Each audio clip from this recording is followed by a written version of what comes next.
함께 은혜 받을 말씀의 본문은 로마서 3장 21절입니다. 그리고 26절까지 제가 봉독하도록 하겠습니다. 로마서 3장 21절.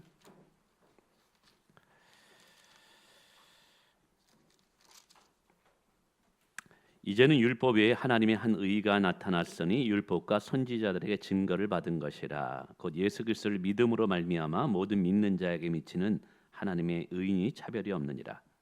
모든 사람이 죄를 범하였으며 하나님의 영광에 이르지 못하더니 그리스도 예수 안에 있는 성령으로 말미암아 하나님의 은혜로 값없이 의롭다 하심을 얻는 자 되었느니라. 이 예수를 하나님이 그의 피로써 믿음으로 말미암는 화목제물로 세우셨으니 이는 하나님께서 길이 참으시는 중에 전에 지은 죄를 간과하심으로 자기의 의로심을 나타내려 하심이라. 곧 이때 자기의 의로심을 나타내사 자기도 의로우시며 또한 예수 믿는 자를 의롭다 하려 하심이라. 아멘. 우리 옆에 분과 인사하겠습니다. 잘 오셨습니다. 축복합니다. 사실 사람은 자주 봐야지 정이 듭니다. 그래서 사실 자주자주 우리가 더 많이 봐야 되는데 우리가 그리스도 안에서 더 많이 복기를 원합니다. 이 교리 설교를 계속 하고 있습니다. 어떤 분은 이렇게 얘기해요. 그냥 덮어놓고 믿어. 뭐 이렇게 궁금한 게 많어. 그냥 하나님은 신실하시니까 그냥 덮어놓고 믿어. 근데 여러분, 신앙은 성경책을 덮어놓고 믿으면 안 돼요. 펼쳐놓고 믿어야 돼요. 성경이 뭐라고 말하는지 알고 믿어야죠. 예수님께서 이렇게 말씀하셨어요. 진리가 너희를 자유케 하리라. 이 진리는 하나님의 말씀에 대한 깨달음이에요. 덮어놓고 믿게 되면 진리가 무엇인지 알지 못하고 믿게 되는 거죠. 그러다 보면 우리 신앙생활이 두려울 때가 많아요. 근데 진리를 분명히 알고 믿으면 자유함을 누려요. 또 덮어놓고 믿게 되면 흔들릴 때가 있어요. 그러나 진리가 무엇인지를 정확히 알고 신앙생활하면 견고하고 흔들리지 않을 수 있습니다. 그래서 오늘 우리가 듣는 이 교리 설교는 우리에게 진짜 영적인 자유함을 주고 위기나 어려운 상황에 견고하고 흔들리지 않을 수 있는 믿음을 제시한다는 사실이에요.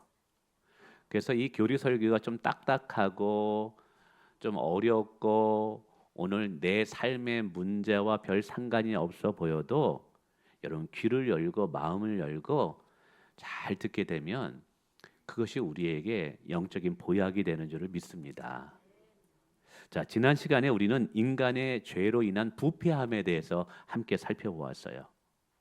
성경이 말하는 죄인은 단순히 가끔 죄를 짓는 사람이 아니라고 했어요. 죄의 가장 본질은 하나님과의 단절이다. 창조주 하나님을 거절하는 것이다.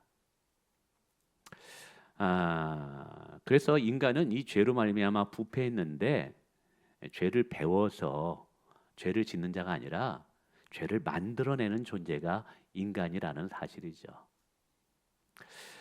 제가 그리스 철학을 신학교에 가서 처음 배우면서 깨달은 것이 하나 있었어요. 그리스의 철학이 처음 시작이 되는데 그 철학의 출발이 뭐냐면 인간이 부패한 거예요. 죄를 많이 짓는 거예요. 그래서 어떻게 인간을 올바로 가르칠 수 있을까? 그리고 이 사회에 뭔가 일임할 수 있는 좋은 사람으로 만들까? 이것이 철학의 시작이 됩니다. 그런데 수천 년이 지났는데도 똑같은 질문을 지금도 하고 있다는 사실이죠. 그때 인간이나 지금의 인간이나 변한 것이 없어요. AI는 정보가 축적되면서 더 빨라지고 있는데 인간의 마음은 그때나 지금이나 악해요. 그러니까 인간의 마음은 교육을 통해서 바뀌어지는 게 아닌 거예요. 과학이 발달된다고 해서 인간의 마음이 선해지는 게 아닌 거예요. 이 말은 인간의 마음이 부패했다라는 것이죠. 이 부패했다라는 것은 인간 스스로 구원을 이룰 수 없다는 이 전적인 무능으로 이어진다고 말씀을 드렸습니다. 이 부패와 전적 무능은 인간이 모든 죄를 짓는 그런 존재라기보다는 인간이 죄의 영향력 아래 있다. 그래서 선하려고 하지만 죄를 지을 수밖에 없는 존재가 인간이라는 것이죠. 근데 이 죄가 우리에게 아픔을 가져다고 고통을 주지만 더 큰 우리의 마음의 애통함은 뭐냐면 이 문제를 내가 해결할 수 없다라는 게 더 큰 문제인 거예요. 어떤 문제가 있어요. 그럼 그 문제를 내가 해결할 수 있으면 안도감이 있어요, 없어요? 안도감이 있어요. 내가 이 상황을 컨트롤할 수 있다 그러면 상황이 어려워도 이건 가능하다. 내가 이건 감당할 만하다 그러면 걱정이 안 돼요. 근데 내가 그걸 감당할 수 없으니까 거기서 위기가 오는 거예요. 인간의 죄의 문제도 그런 거예요. 죄를 짓는 자체도 사실은 우리 마음의 아픔이지만 이 죄 문제를 해결할 수 없다는 것이 우리에게 더 큰 애통함을 준다고 말씀드렸어요. 근데 이 애통함이 왜 중요하냐면 내가 나 자신에게 실망해야지 예수 그리스도를 바라보거든요. 내 안에 구원받을 만한 선한 것이 없다고 깨달아야지만 하나님께서 우리를 향해서 마련해 놓으신 그 구원의 방편을 바라볼 수 있기 때문이라 말씀을 드렸습니다. 어쨌든 인간은 죄인인데 스스로 죄의 문제를 해결할 수 없다는 것이죠. 이것은 다른 각도로 보면 인간의 죄의 문제는 누구만 해결할 수 있다? 하나님만이 해결할 수 있다라는 거예요. 이게 성경의 가르침이에요. 자, 그러면 하나님께서 인간의 죄의 문제를 어떤 방식으로 해결하는가? 이것이 오늘 주제입니다. 하나님이 인간의 죄를 해결하는 방법이 뭐냐면 십자가의 사건이라는 거예요. 아멘. 바로 하나님의 인간의 죄의 해결 방법이 예수 그리스도의 십자가이다. 근데 이 십자가를 이해하려면 다시 한번 죄의 무게가 무엇인지 어느 정도 되는지를 다시 복습해야 돼요. 왜냐하면 병이 얼마나 심각한지를 알아야 약의 소중함을 깨닫듯이 죄의 참혹함을 알아야 십자가의 은혜가 얼마나 아름답고 위대한가를 깨달을 수 있기 때문에 그래요. 그래서 죄는 간단히 설명하는데 몇 가지의 어떤 인간의 결과를 가져옵니다. 첫째로는 죄는 하나님의 진노를 가져와요. 뭘 가져온다고요? 하나님의 진노. 하나님은 거룩한 분이기 때문에 죄와 함께 하실 수 없는 분이에요. 그래서 하나님은 인간 사이에 하나님의 진노를 죄인들에게 쏟으실 수밖에 없는 분이에요. 그래도 하나님은 사랑이신데, 근데 그래 아니에요. 또 다른 성품이죠. 하나님은 공의의 하나님이에요. 하나님은 자신의 성품과 자기의 속성에 맞춰서 당신을 우리에게 계시하는 분이에요. 그렇게 자신의 성품과 속성에 따라 또 하나님이 움직이시는 분이에요. 그래야지만 하나님을 믿을 수 있거든요. 하나님이 변덕이 심하면 우리가 하나님을 신뢰할 수 있겠어요? 없어요. 그래서 하나님을 믿는다라는 것은 그분의 약속을 믿는 것이고 그분의 성품을 믿는 것과 같은 거예요. 어쨌든 하나님은 당신의 성품에 따라 속성에 따라 움직이신다. 근데 그분의 속성 중에 공의가 있는데 그 공의는 죄를 싫어한다는 거예요. 그래서 이렇게 착각하면 안 된다고 말씀드렸습니다. 은혜를 받고 싶은데 죄는 포기하지 않는 것. 하나님께 축복을 받고 싶은데 여전히 세상의 죄를 끊지 못하는 것. 이거는 함께 갈 수 없다는 거예요. 결단을 해야 된다는 거예요. 우리가 진짜 하나님께 은혜를 받고 싶고 하나님께 쓰임 받고 싶고 하나님께 축복받고 싶은 인생이 된다면 우리는 하나님을 선택해야 되는 줄 믿습니다. 뿐만 아니라 죄는요 심판을 가져와요. 하나님은 죄를 그냥 넘어갈 수 없어요. 왜냐하면 죄의 삭은 심판이기 때문에 그런 거죠. 이 부분에 대해서 좀 설명할 거예요. 좀 이따. 뿐만 아니라 죄는 저주를 가져와요.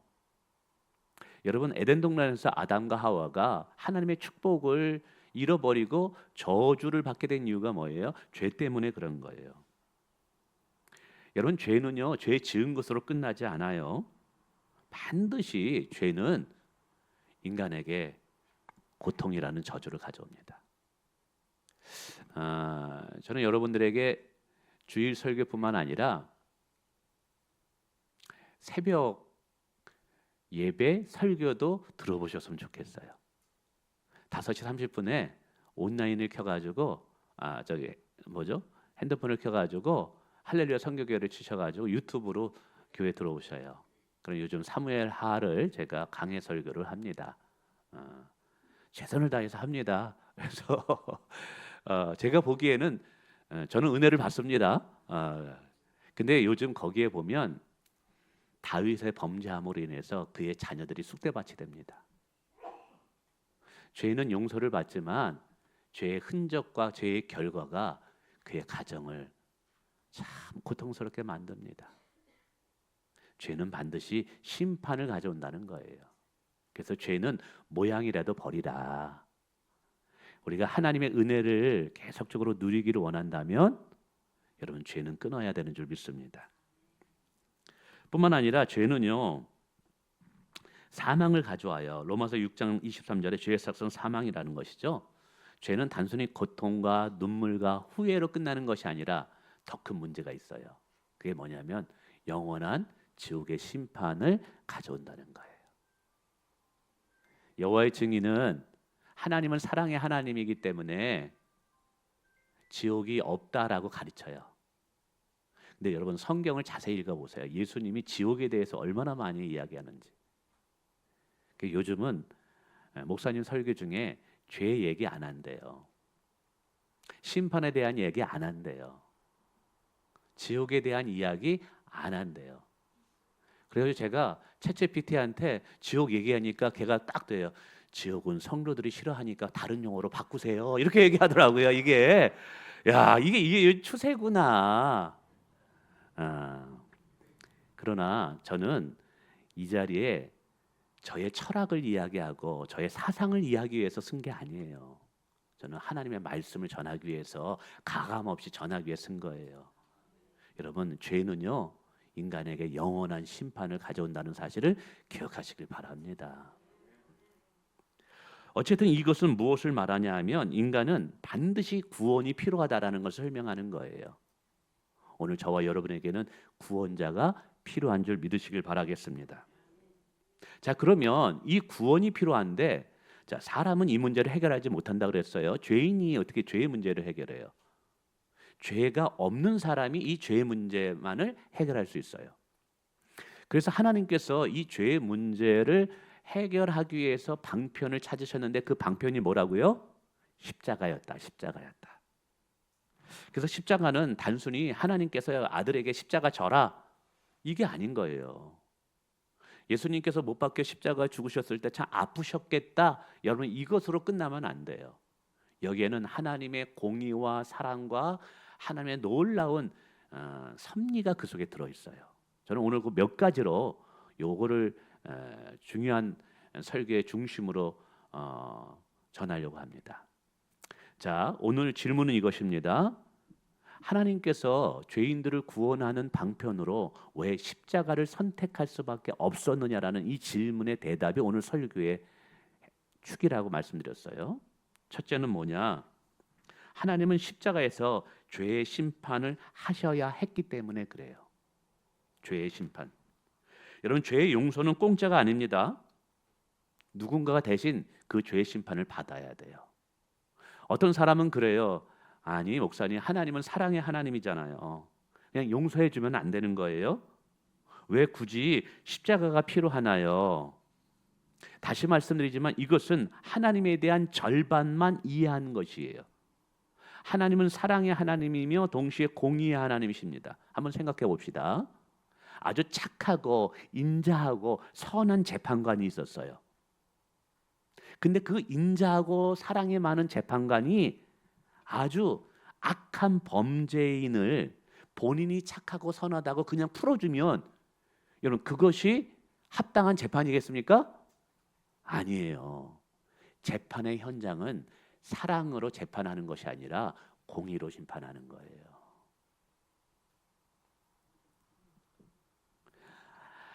하나님도 심판을 집행하지 않고 죄인을 그냥 용서할 수 없다는 말이에요. 예. 이것은 하나님의 공의를 무너뜨리는 일이기 때문에 그렇습니다. 장로님 빨리 눈치 꺼 핸드폰 찾아서 꺼주셔야지. 예. 예. 예. 용서가 이루어지려면 반드시 심판이 먼저 선행되어야 한다는 사실입니다. 아멘. 예수님이 나를 대신하여 그 심판을 십자가에서 당하신 거예요. 내가 받아야 할 하나님의 공의의 심판을 예수님이 받으신 것이죠. 그래서 하나님은 공의를 훼손하지 않으면서도 나를 용서할 수 있는 길을 열어놓으신 것이에요. 그래서 오늘 로마서 3장 26절에 이렇게 말합니다. 하나님이 의로우시며 또한 예수 믿는 자를 의롭다 하려 하심이라. 그러니까 하나님은 죄를 반드시 심판하신다라는 것을 우리의 죄를 짊어지시고 예수님이 심판받게 하심으로 죄를 심판하신 분임을 보여준 거예요. 하나님은 죄를 가볍게 여기는 분이 아니구나. 하나님은 의로운 분이다.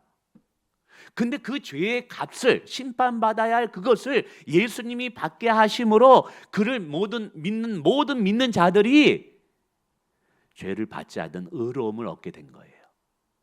그래서 십자가는요, 하나님의 사랑과 공의가 보여지는 장소이고 동시에 우리가 의로움을 받게 되는 장소가 되었다라는 사실이에요.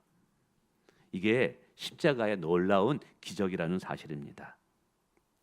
두 번째, 하나님은 십자가에서 사망의 값을 치르셔야만 했기 때문에 그래요. 여러분, 생명은 공짜가 아니에요. 영원한 생명은 그냥 얻는 것이 아니라 누군가가 나를 대신하여 사망의 값을 치렀기 때문에 내게 그 생명이 주어지는 것을 믿으시길 바라겠습니다. 로마서는 죄의 싹은 사망이라고 말합니다. 여러분, 싹이라는 것은 반드시 치러야 할 정당한 대가예요. 가령 어떤 노동자가 일을 했다고 생각해 보십시다. 여러분, 임금을 주지 않으면 그거 불이한 일 아닌가요? 일했다면 당연히 거기에 대한 싹을 줘야 되는 거예요.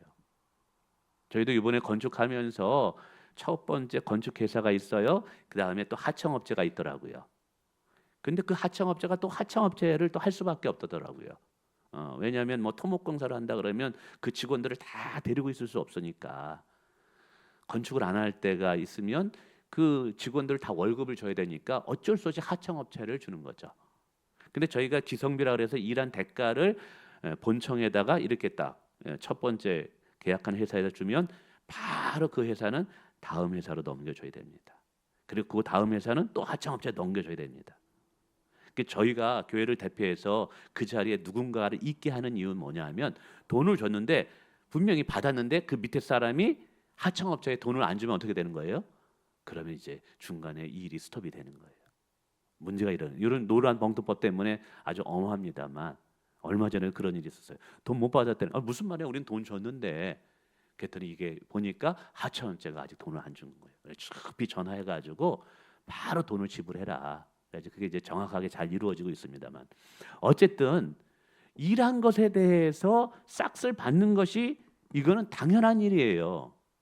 그렇다면 여러분, 죄도 싹을 가져온다면 죄를 짓고 나서 그 죄에 대한 싹을 내가 면하려고 그러면 그거는 불의한 일이 되잖아요. 여러분 이해되시겠습니까? 그러니까 죄를 졌다면 죄의 싹을 반드시 죄 지은 사람은 일한 사람이 노동의 대가를 받듯이 죄의 싹을 받아야만 되는 거예요. 근데 죄의 싹이 뭐라고요? 사망, 죽음이라고 이야기하고 있습니다.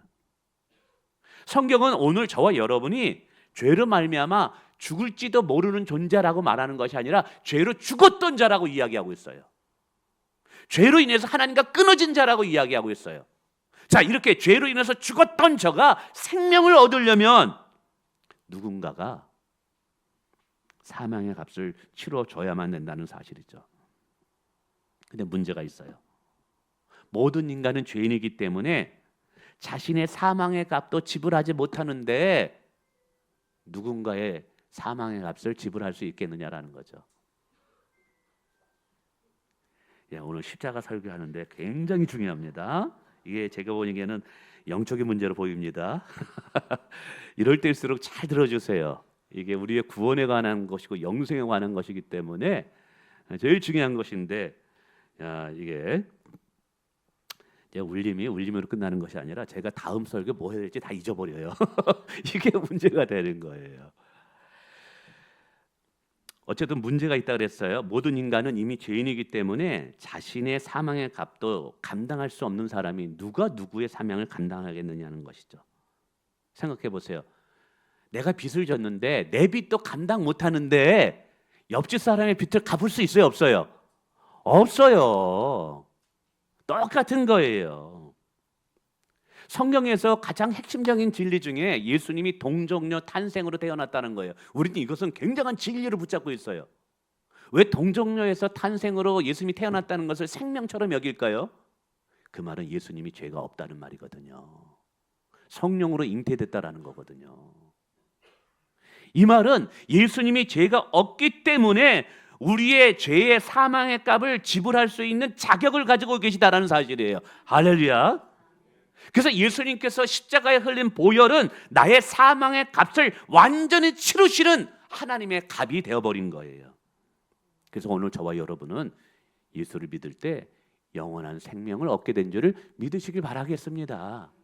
그래서 오늘 저와 여러분 죽어도 영원한 지옥에 떨어지지 않아요. 오늘 죽어도 천국 갈 수 있는 자격이 주어진 거예요. 이게 얼마나 감사합니까? 이게 얼마나 축복입니까? 뿐만 아니라 주여입니다. 진짜 하나님은 십자가의 죽음을 통해서 나의 죄를 대속하셨다라는 것이죠. 속죄라는 것은 죄를 용서해 주시고 대신 치루어 준다라는 거예요. 여러분, 내가 죄를 졌다면 죄의 값을 지불해야 된다는 거예요. 그러기 위해서는 대속제물이 있어야 된다는 거예요. 구약 시대에는 이 대속 제물로 제사 제도를 드렸어요. 그래서 그 제사 제도에서 짐승의 피를 뿌려서 속죄하는 제사를 드렸죠. 여러분, 구약의 성도들은 어떻게 구원을 받았을까요? 제사를 드리는 행위를 통해서 구원을 받은 것이 아니라 그 제사를 드릴 때 양과 염소를 잡아 흘린 그 피로 인하여 그들이 구원을 받은 거예요. 그 피는 무엇을 상징하냐면 예수님께서 십자가에서 흘리실 보혈피를 상징한 거예요. 그러니까 구약의 성도들은 제사라는 제도를 통해서 양을 잡아 제물을 드리면서 내 생명의 값을 이 제물의 피값을 통하여서 구원을 받은 것인데, 이것이 뭐냐면 예수 그리스도를 사실은 바라보게 함으로써 구원을 얻었다고 표현하는 거예요. 오늘 신약 성도는 이미 오신 예수 그리스도를 믿음으로 구원을 얻은 거죠. 그러니까 구약이나 신약이나 인간은 자기의 행위로 자기의 노력으로 얻는 것이 아니라 누군가의 피 흘림을 통해서 구원을 얻게 된다는 사실입니다. 그래서 예수님께서 처음 사역하게 등장할 때 예수님을 향해서 세례 요한이 뭐라 그랬어요? 보라, 저기 우리의 죄를 짊어지고 가는 하나님의 어린 양이라고 이야기한 것이죠. 그러니까 예수님이 십자가에서 죽으신 것은 자신의 죄 때문에 죽은 것이 아니에요. 무능해서 어쩔 수 없어서 죽은 것이 아니라 우리가 죄에 대한 싹을 지불해야 되고 우리의 죄에 대해서 누군가 대가를 치러야 되니까 예수님 자신이 그 대가를 치렀다라는 것이죠. 그래야지만 하나님의 공의가 실현되는 것이고 하나님의 속성이 완성되기 때문에 그런 거예요. 피 흘림이 없이는 죄사함이 없는 거예요. 그래서 하나님은 십자가를 통하여 우리를 구원할 수밖에 없었던 것이죠. 어떤 분은 그래요. 잔인하게 굳이 저렇게까지 우리를 구원하셔야만 되는가? 아니, 그냥 하나님은 말씀의 하나님이시잖아. 하나님은 전능하신 하나님이잖아. 그냥 너 용서 받았다, 너 죄사함 받았다, 이렇게 말만 하면 되는 거 아닌가? 굳이 십자가를 지면서까지 우리에게 죄사했다고 얘기할까? 물론 하나님은 말씀으로 우리 죄를 사하실 수 있어요. 그런데 그렇게 되면 뭐가 되느냐? 하나님의 나머지 공의의 속성이 다 깨져버려서 하나님을 신뢰할 수 없는 분이 되어버린다 이 말이에요. 하나님은 자신의 말씀 안에서 자신을 계시하는 분이에요. 하나님 말씀 안에서 자기의 역사를 이뤄가는 분이에요. 그래서 그분은 말씀 하나님이 되는 것임을 믿으시길 바라겠습니다. 뿐만 아니라 하나님은 십자가에서 죄의 진노를 내리셔야 했기 때문에 그래요. 여러분, 진노는요 그냥 사라지지 않아요. 진노는 누군가 막아서야만 멈출 수 있습니다. 로마서 5장 23절에 예수님을 화목제물이라고 이야기하고 있어요. 이 화목제물이 뭐냐면 죄를 지은 것에 대하여 하나님은 거룩한 분노를 가질 수밖에 없는 거예요. 하나님도 화내십니까? 화내요. 그분은 공의 하나님이고 거룩한 하나님이기 때문에 죄에 대해서 분노하실 수밖에 없는 거예요. 근데 누가 그 하나님의 그 분노와 진노를 막아설 수 있느냐 이 말이에요. 그 진노를 막아서게 하는 것이 뭐냐면 구약 시대의 화목제물이었다는 거예요. 근데 그 화목제물은 동물의 제물로 드렸기 때문에 효용기간이 1년밖에 되지 않았다라는 것이죠. 생각해 보세요. 여러분의 가치와 양의 가치가 비교될 수 있겠어요? 될 수 없잖아요. 이게 미봉책이었던 것이죠. 근데 오늘 예수님께서 우리가 받아야 할 죄의 진노를 십자가에서 다 받으신 거예요. 내가 받아야 할 그 진노의 자리에 예수님이 십자가를 통하여 받으신 것이죠. 여러분, 예수님이 십자가에 죽으실 때 나의 하나님 어찌하여 나를 버리시나이까? 라고 이야기합니다. 진짜 하나님으로부터 버림받는 진노를 받으신 거예요. 여러분, 진노가 내게 임하지 않기 위해서는 누군가가 진노를 막아서는 자가 있어야 돼요. 오늘 예수님은 십자가에서 내게 올 하나님의 진노를 막아서신 거예요. 할렐루야. 그래서 성경은 약속하고 있어요. 예수님을 믿는 자에게는 더 이상 하나님의 진노가 없다. 할렐루야. 어떤 분은 그래요. 이제 내가 좀 잘못하면 하나님이 또 벌 받는 거 아니야? 내가 좀 하면 또 우리 자식들이 또 잘못되는 거 아니야? 그런데 여러분, 이미 우리가 받아야 할 죄의 진노는 예수님이 다 가져가셨어요. 아멘. 이것을 알고 믿을 때 우리가 자유함을 누릴 수 있다는 사실이에요. 뿐만 아니라 하나님은 십자가에서 죄의 저주를 내리셔야 했기 때문에 그래요. 죄는요 반드시 저주와 함께 갑니다.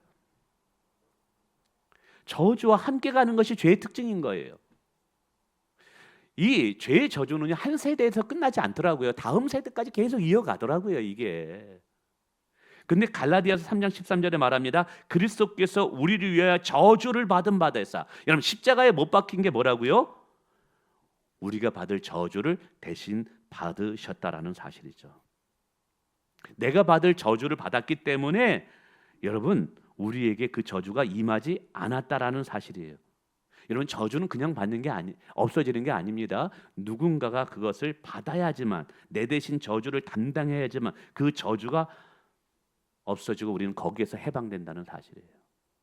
예전에 한번 제가 말씀드린 적도 있는데, 제가 대학원을 다닐 때 저희 반에 서울대를 나오고 서울대 대학원을 나온 아주 그 공부 잘하는 우리 동기가 있었어요. 궁금했어요. 좋은 직장을 또 다니고 있었다가 대기업을 다니다가 왔더라고요. 그래서 어떻게 예수 믿게 되고 어떻게 신학교에 들어가게 되느냐.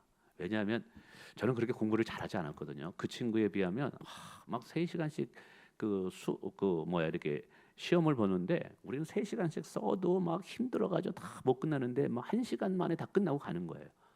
그런데 언제나 1등, 1등이에요. 그래서 이게 참 머리는 하나님이 주시는가 보다. 내가 그래가지고 아무리 열심히 해도 못 따라가겠는 거예요. 그렇게. 어떤 때는 이렇게 있다가 나는 막 외우느라고 막 밑에 쓰는데 그냥 가만히 있어 필기도 안 해요. 끝나고 나서 다 알고 있는 거예요. 그래가지고 참 이 하나님이 공부의 질. 근데 그래서 궁금했어요. 그랬더니 그 얘기를 하더라고요. 저희 본인의 집안에는 가게 흐른 저주가 있대요. 무슨 말이냐? 삼촌도 무당, 아버지도 무당, 남자 무당들이. 근데 이게 35살 뭐 그때까지 했는데 40살 되면 신내림이 다 형제들에게 임하는 거예요. 그래서 뭐 사업하다가도 다시 무당으로 돌아오고, 선생님 하다가도 무당으로 돌아오고. 근데 나는 무당이 되는 건 뭐 괜찮은데 내 자식까지 그걸 대물림 받을 걸 생각하니까 이게 끔찍하더라는 거예요. 근데 여러분, 무당들 신내림 받는 사람들에도요 뭐가 있냐면 큰 신 받은 사람, 작은 신 받은 사람이 있대요. 그래가지고 작은 신 받은 사람은 큰 신 받은 사람에서 넙죽 엎드려 절한대요. 야, 신에도 뭐가 있다? 계층이 있고 단계가 있구나. 그래서 가만히 보면서 야, 이게 저주인데 이거 나는 괜찮다 할지라도 내 자식까지 이 길을 가게 하면 안 되는데, 야, 이건 어떻게 끊어야 되는가? 그는 우리 가족에 무슨 신이 있대요. 그것보다 더 위대하고 더 힘이 센 신을 내가 받아들이면 되지 않겠느냐? 가만히 봤더니 천지를 창조하신 성령 하나님이 계신 거야. 하나님이 계신 거야. 그래서 하나님을 내가 받아들이면 잔챙이 신들이 왔다가도 한 길로 왔다 7길로 넘어갈 거 아니냐, 도망갈 거 아니냐. 그래가지고 신앙생활을 시작했다는 거예요. 그러다 은혜 받다 보니까 이제 목회 길을 가겠다고 해가지고 온 건데, 놀라운 것은 40대 후반부에 이렇게 중순에 왔는데, 아, 그렇게 있냐 그랬더니 본인의 세대는 끊어졌다는 거예요. 본인의 자녀들은 더 이상 그 저주에서 두려움 속에 살지 않게 되었다라는 사실이에요. 여러분, 죄는요 우리에게 엄청난 저주를 막 쏟아붓고 있고, 심지어는 막 그래요. 어떤 사람들은 막 무당이 뭐 인형 만들어가지고 장희빈 하는 것처럼 막 저주를 막. 야, 그래도 예수의 보혈로 쌓여 있으면 안전한 줄 믿으시길 바랍니다. 그래서 오늘 왜 이게 가능하냐면, 오늘 예수님께서, 여러분, 죄인은 반드시 저주를 받을 수밖에 없는 거예요. 축복을 다 잃어버릴 수밖에 없는 거예요. 근데 예수님이 십자가에서 그 저주를 다 받으심으로 말미암아 우리에게 저주가 오는 것이 멈춰졌음을 믿으시길 바라겠습니다. 이게 바로 하나님께서 십자가를 통해서 우리를 구원하실 수밖에 없는 이유였다는 사실이죠. 근데 한번 생각해 봅시다. 심판도 나를 위해서 대신 받아야 되고, 사망의 값도 나를 위하여 치루어야 되고, 죄가 없는 완전한 제물이 되어야 되고, 하나님의 진노를 막을 수 있는 하나님의 마음에 합한 자가 되어야 되고, 제가 저주를 받아, 여러분의 죄의 저주를 제가 하나님 앞에 막는다고 막 두 손을 벗고 우리 이혜정 권사님 저주하지 말았어요 그러면 하나님 뭐라 그랬어요? 네가 더 저주받겠다 야 이렇게 얘기한다 이 말이에요. 하나님께서 인간들에게 죄의 저주를 내리려고 할 때 그 하나님의 마음을 바꿀 수 있는 그 완전한 자가 있어야 된다는 것이죠. 여러분, 그런데 인간 중에 그러한 자격이 있는 자가 있겠어요? 없다는 말이에요.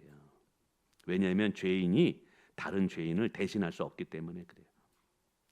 오직 이것이 가능한 분은 하나님이 보내신 하나님의 아들 그리스도만이 가능한 줄 믿으시길 바라겠습니다. 그래서 예수님의 인성을 해서 예수님 완전한 하나님, 완전한 인간, 이건 다음에 또 우리가 살펴보겠는데, 어쨌든 하나님이 준비한 구원의 길은 단 하나, 예수 그리스도의 십자가였다는 사실이에요. 여러분, 예수님 당시에 십자가 죽은 사람들 많아요. 예수님 좌우편에도 십자가에 못 박혔고요. 그 당시에 수많은 사람이 다 십자가에 못 박혀 죽었어요. 근데 그들이 십자가에 죽었다고 해서 그들이 인간의 죄를 해결했느냐? 아닌 거예요. 이 죄의 문제를 해결할 수 있는 분은 하나님을 보내신, 죄가 없으신 하나님 되시는 예수 그리스도밖에 없다는 사실입니다. 할렐루야. 여러분, 십자가의 사건은 2000년의 사건이 아니에요. 오늘 지금 우리에게 주어지는 사건임을 믿으시길 바라겠습니다. 어떤 분은 이렇게 생각해요. 나 같은 사람이 하나님의 용서를 받을 수 있을까? 나같이 반복적으로 죄를 짓는데 내 죄가 너무 커서. 그러나 여러분, 기억하시길 바라겠습니다. 십자가는 자격 있는 자를 위한 것이 아니라는 사실. 십자가는 자격이 없는 자를 위하여 하나님이 준비하신 은혜의 도구입니다. 여러분이 자격이 없기 때문에 자격이 있게 된 거예요. 할렐루야. 근데 여러분이 여기서 이제 말씀을 맺으면서 기억할 것이 하나 더 있어요. 이렇게 값없이 우리가 하나님의 은혜를 얻었고 구원을 얻었는데 그렇다고 해서 이거를 싸구려로 생각하시면 안 된다는 거예요. 값없이 하나님의 구원이라는 선물을 받았다고 해서 우리가 값없이 그렇게 살아서는 안 된다는 사실이죠. 우리 스스로 구원은 없을 수 없으니까 하나님께서 보시기에 너무 귀하니까 이거를 선물로 주실 수밖에 없는 거예요. 한번 생각해 보세요. 여러분이 병원에 급하게 입원해가지고 호흡을 할 수 없어요. 그래서 인공호흡기를 끼고 병원에서 입원해가지고 호흡하며 산다고 생각해 보세요. 산소호흡기를 끼고 살면 보험이 안 되면 돈이 얼마나 비싼 줄 아세요? 근데 여러분 지금 우리가 호흡하면서 산소호흡기 살고 있지 않잖아요. 우리 돈으로 지불할 수 없으니까 하나님이 무료로 주실 수밖에 없었던 거예요. 구원도 마찬가지인 거예요. 오늘 성경에 보면 너희가 값없이 이 선물을 받았다고 이야기하고 있습니다. 여기서 값없이라는 것은 전적인 하나님의 은혜로 이 구원을 받은 거지만 우리가 자격이 없었기 때문에 받았다라는 것도 포함된다는 사실입니다. 그래서 이것을 깨달은 사람들은 그냥 대충 살지 않는다라는 것이죠. 어차피 나 구원받고 어차피 나 천국 갈 건데 어차피 나 죄 용서함 받을 것인데가 아니라 아무 자격도 없는 나를 하나님께서 이토록 사랑하셔서 당신의 아들까지 십자가에 내어주셨는데 어찌 내가 내 삶을 함부로 살 수 있겠느냐 고민한다는 것이죠. 그래서 이제는 은혜의 삶을 살기를 원하고 하나님을 영화롭게 하는 삶을 살기를 원하고 예수 그리스도를 닮아가는 제자의 삶을 살기를 원한다는 것이죠. 이런 삶을 살아가는 것이 천국을 가야 하기 때문이 아니라 이미 값없이 우리를 사랑하셨기 때문에 그 은혜를 헛되지 않게 하기 위해서 우리가 더욱더 하나님 앞에 헌신하는 삶을 사는 거예요. 할렐루야. 오늘 여러분의 십자가 안에서 자유함을 얻기를 원합니다. 그리고 십자가 안에서 하나님이 나를 얼마나 사랑하는가를 다시 깨달음으로 여러분의 믿음이 다시 일어서기를 주님의 이름으로 축원을 드립니다.